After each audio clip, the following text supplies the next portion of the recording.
is Miranda Quintero, and this is my electronic resource assignment about OverDrive. OverDrive is a free service offered by your library or school that lets you borrow digital content like ebooks and audiobooks anytime, anywhere. Every OverDrive collection is slightly different because each library or school picks the digital content that they want for their users. Users can borrow the book under their account and then download it to listen to on their device. There is a checkout period similar to a library checkout, 14 days.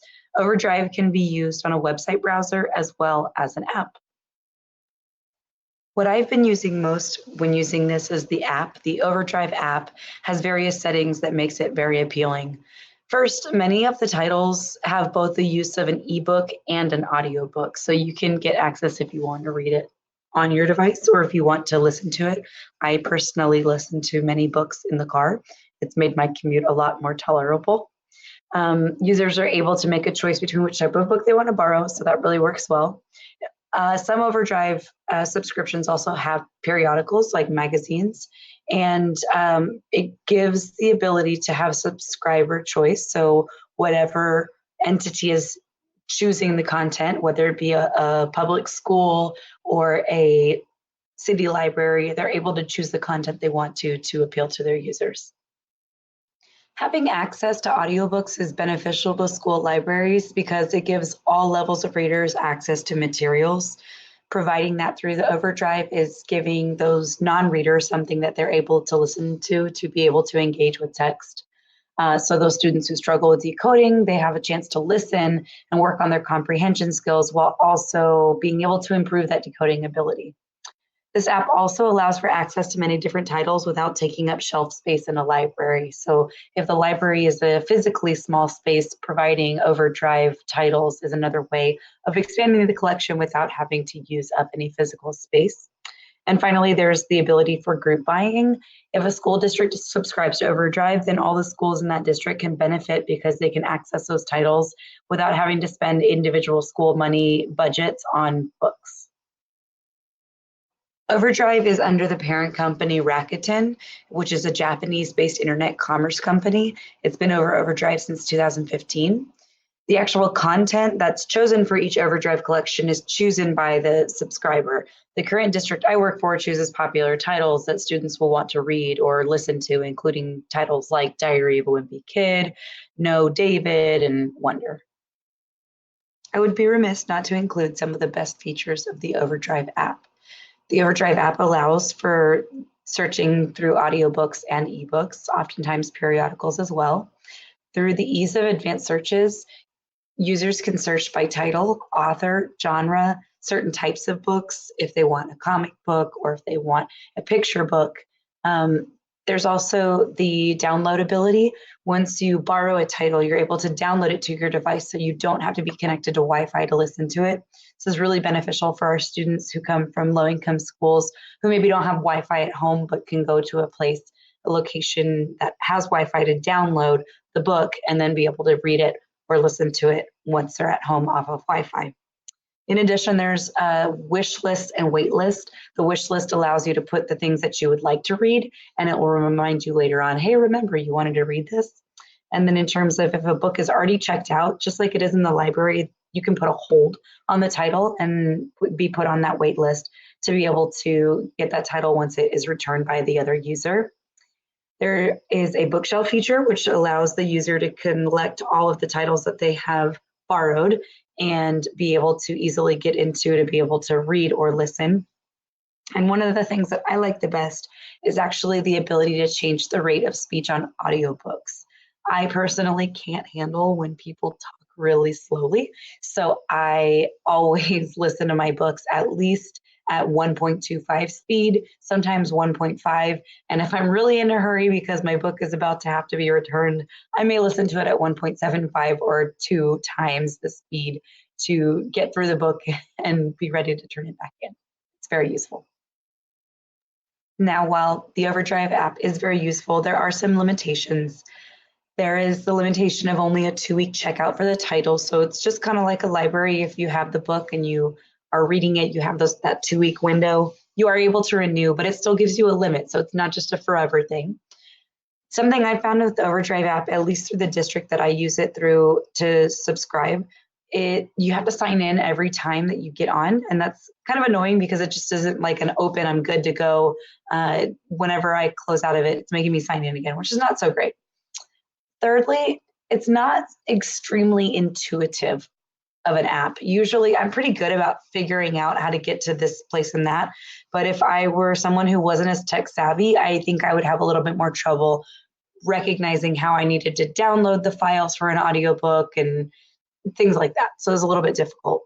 And then finally, lack of titles. This is really just a problem with the district I'm going through that's subscribed, is that there's only so many titles and I am not interested in all of them. So it's hard because it says there's 250 titles for me to choose from, yet really maybe I would only read a fraction of that amount. So it's not that good. OverDrive is not something that I think could really truly replace things in a traditional collection. However, it could provide additional access to titles. So if a popular title is something that is being searched for, students may have access, or users in general may have access to more of those titles, as well as the ability to use an audiobook for teachers to use in their classroom. I know that in the classroom, I would use audiobooks quite a bit in centers and even as whole group. So having an audiobook that I could download would be really beneficial. And finally, it provides books to read at home in addition to the books checked out from the library.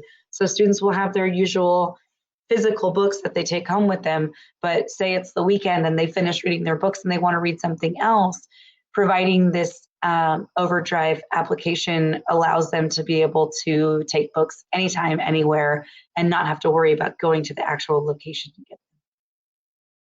I wasn't actually able to find how much it cost to use OverDrive, really because it differs, I believe, from subscriber to subscriber. The district that I work for buys the licenses for the titles. So I say it's worth it because my current campus doesn't have to spend money on audio and ebooks because the district's already investing that money. So that's good. If it were something that would be used widely in a school, I definitely believe this could be a benefit for them because it would be, like I said, providing more titles and more access to the popular titles that are often seen in the library. Do I recommend this resource? Absolutely. I have started using it, and since I downloaded it and started using the app, I have used it almost every single day, listening to audiobooks in the car to and from work, and sometimes even at home when I'm just cooking dinner. I think it can be really useful in classrooms, like I said, in terms of the audiobook or even ebook in free reading time or centers time. It could provide more titles that are not necessarily physically in the library. In addition, I think individuals would really benefit from this because individual users, like whether it be teachers or students or community members, being able to access those extra titles is very useful. And finally, I really think families would love this because there are picture books and there are shorter books and even a chapter book, something that someone could take home, have on their device and read together with their child is something that we encourage in the library, and I think this would facilitate that. Do I have personal experience in a school setting with this resource?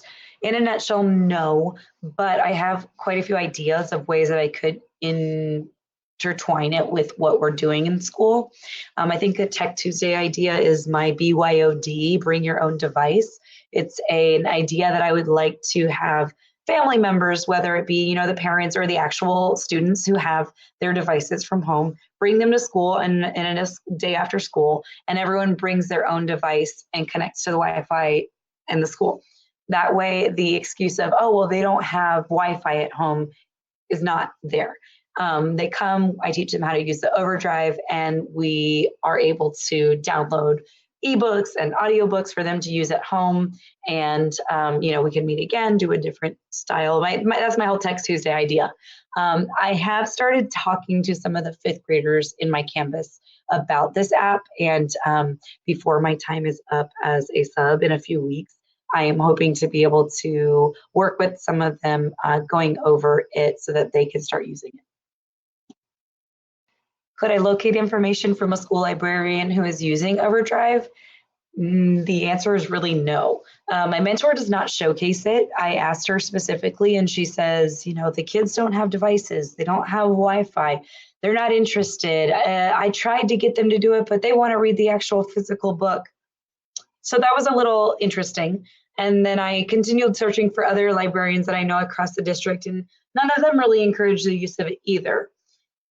It worries me just because I know that the district is spending the money on the licenses, and if we had more students using it, then there'd be more likelihood that there would be more titles purchased or the licenses purchased for those titles, so it would provide even more variety. So the fact that I'm not finding librarians in my district who actually use it or encourage it is a little worrisome.